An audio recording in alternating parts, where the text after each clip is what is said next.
I'm trying to get this video done in between work. Work just called again, so I'm just like really annoyed. I just did like a 5-minute clip, and that's how I feel about that.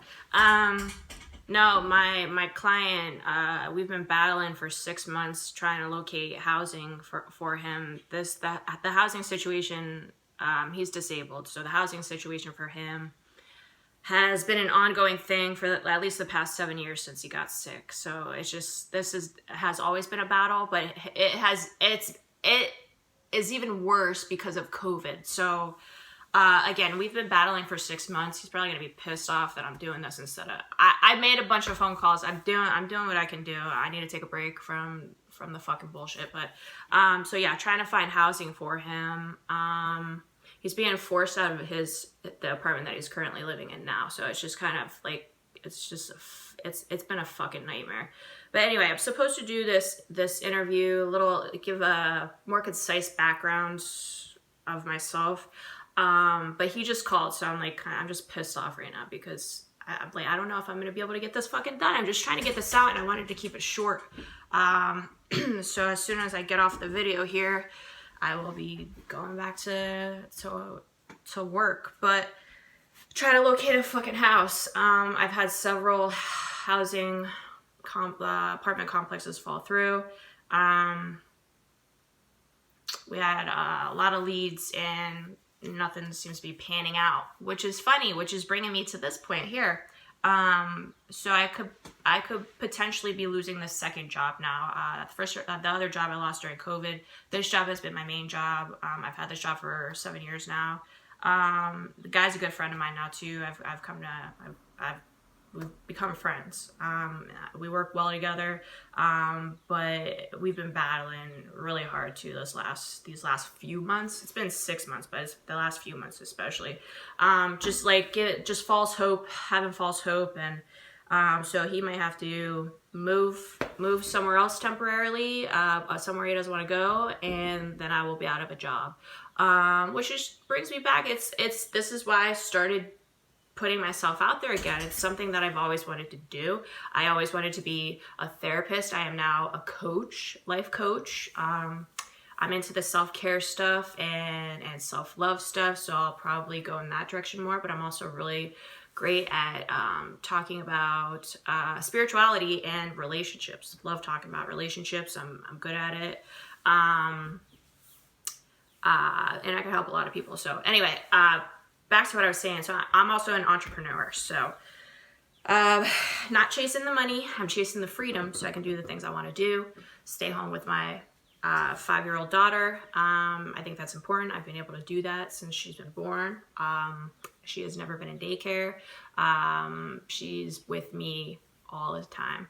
And I plan on homeschooling her too. So I don't know how that's going to work out with everything going on, especially if I do end up losing my job. Because I'm gonna have to make money somehow, and I'm not getting a 9-to-5. It's not gonna fucking happen. So I will gladly go on unemployment. I already have a plan in place. I'll go on unemployment, and I'll just work at this shit. I'll just bust my ass, work at this shit, and train. But yeah, let me introduce myself. For those of you who don't know me, my name is RockE Evangelisti. My nickname is RockE, Rock with an E. My last name begins with an E, so RockE. My nickname was Rock as a child. My soccer coach, one of my travel soccer coaches, he called me Rocky, and I didn't like that. I was like, nah, I don't like that.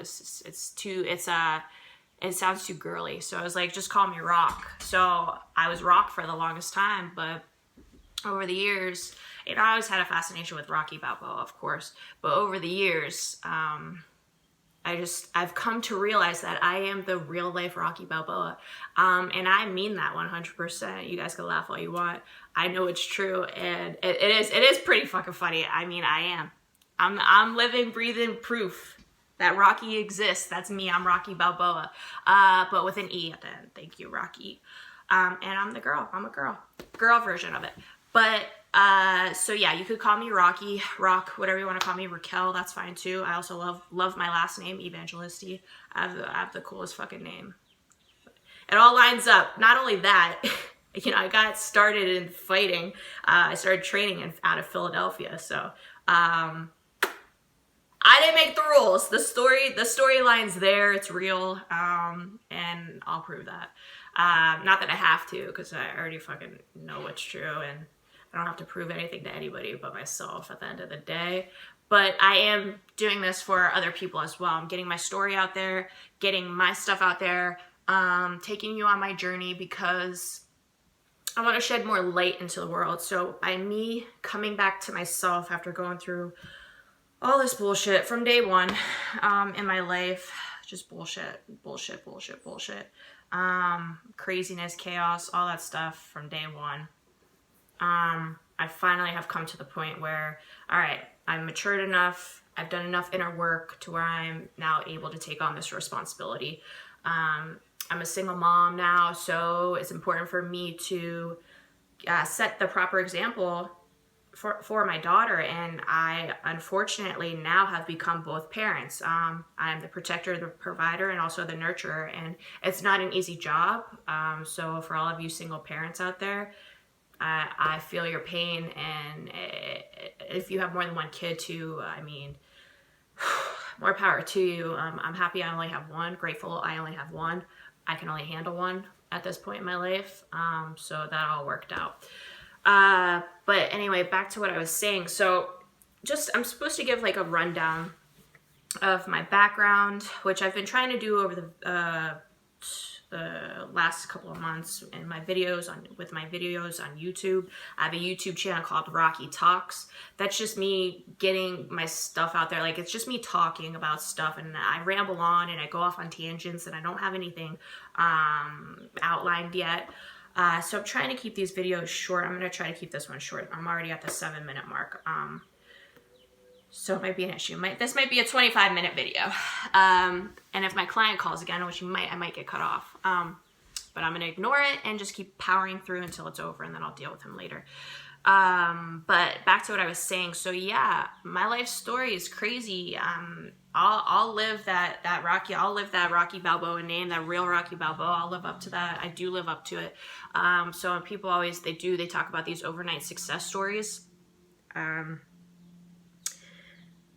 I used to get upset about that too, because people were coming up, especially in the fight business, people were coming up and they're fucking just, the way they were representing themselves. And I know I curse a lot. My parents did. And it was every other word out of their mouth was fuck this, fuck that. So unfortunately, I picked up a bad habit, and I don't do it as much as they do. But if I curse, I curse. It is what it is. It's a word. I know when to shut it off. It's a fucking word. Get over it. Who cares?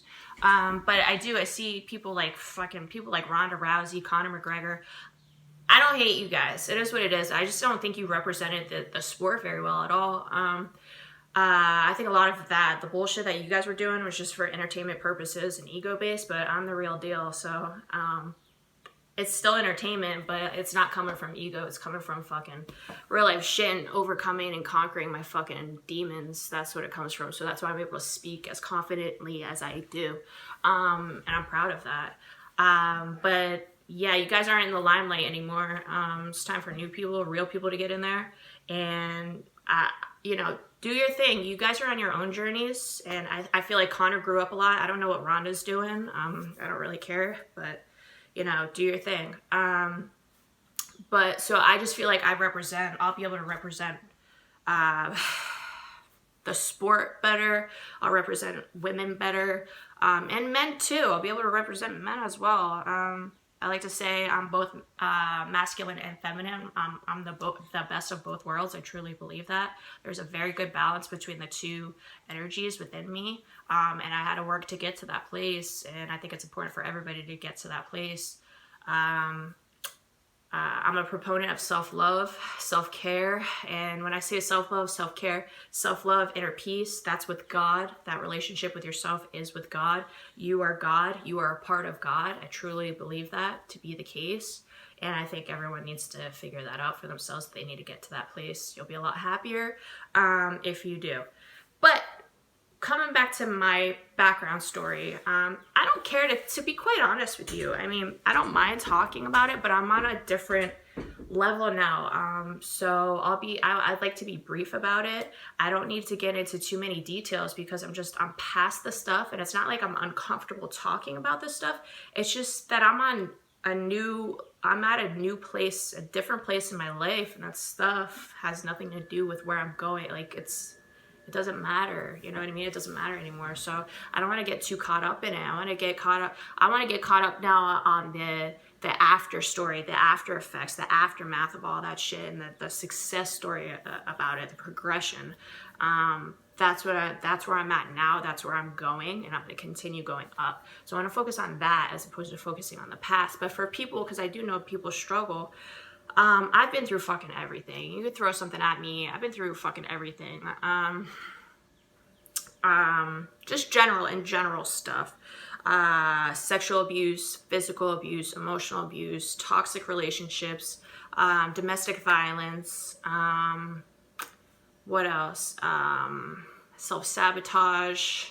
All that stuff led up to me self-sabotaging myself, and then getting myself into trouble here and there, and being able to pull myself out of every situation that I did get into. What else? I can talk about sexual abuse. I was sexually abused by somebody in my family. I won't name names. It's not important. And that's the thing, I can get deeper into this over time, but when it comes down to it, those people are lost and hurt. People that do that are lost and hurt. And it may have been done to them. So just try to find some forgiveness within yourself for that person, whoever has done that to you, and let it go. I know it's hard, but if you hold on to that, that's the thing with all the stuff that I went through in my life. I was always a quiet person. So I was, after being sexually abused when I was younger, started when I was 3. I don't know, it could have been early, I don't remember. I remember being 3 though, and my mom also told me that she was aware of it, but parents end up doing that, they ignore it. Like, I mentioned it to her when I was 3 and she didn't really think anything of it, and then I told her again in college, and then she's like, I remember you telling me that. And I was like, there you go. So parents, if your fucking kids are telling you that somebody did something to them, listen to them. They're not lying to you about it. There's no reason for them to make that shit up. Pay attention. Don't ignore the red flags. If it's your fucking husband, that's a problem. That's their father. It's a problem. If it's a fucking step sibling or half brother, half sister, whatever, whoever is getting abused, it doesn't matter. If they're family members, uncles, aunts, it doesn't matter. You guys need to listen to your kids when they talk to you about that shit. It's not a fucking joke, man. But anyway, you end up holding on to it. So what ended up happening for me is all this shit went on. My dad's a drug addict to this day. My mom, I always labeled her as a manic depressive. They both had fucking bipolar disorder, but I don't like to label stuff either, because I just know that they're running from their demons, and I could say they're getting better. At times they do, but who am I to judge? But it's a part of my life. It's something I experienced, so it's like I'm gonna